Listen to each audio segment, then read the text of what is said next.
Enlarge it. A bad credit score can cause you some big problems, cost you a lot of money over time, and in some cases keep you from owning a home or a car. No problem now, just buy better credit. They're calling it piggybacking.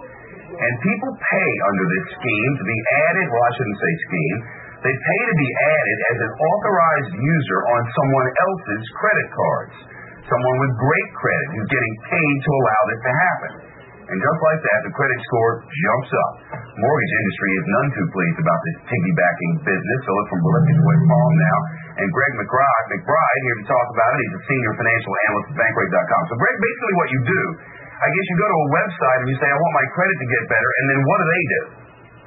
Well, there's a credit repair firm that acts as an intermediary, and so I would go to them and I would pay them about $1,000, and then they would contact somebody like yourself with good credit and say, hey, let Greg hitch a ride on your credit report, and we'll pay you about $100 or $200. What do you mean hitch a ride on your credit report? Explain to people how this works. The way this works is the authorized user isn't actually using the credit card. What they're basically doing is riding the coattails of somebody who has a good payment history in an effort to boost their credit score in a very short period of time. Greg, I read about one guy who had 19 credit cards that he had for a long time, had a perfect payment history on them, and then he sells out through this intermediary use of those credit cards. So the person who's buying doesn't actually get to use them. Just the credit score went from like 580 to 720 in an instant.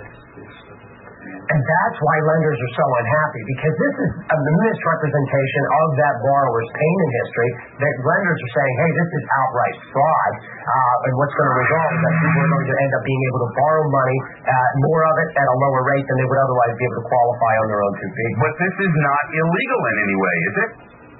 It's not. It exploits a loophole and I think exposes a flaw in the credit scoring model, because the authorized users aren't exactly making the payments.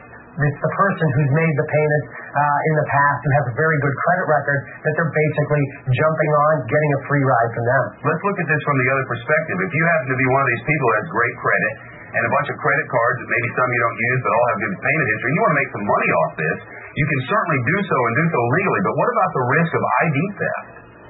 I think there's plenty of potential for identity theft on both sides of the equation here, Shepard. I mean, the fact is, the person who's going to become added as the authorized user, they have to cough up their name and social security number to the primary cardholder. And even the primary cardholder's not scot-free.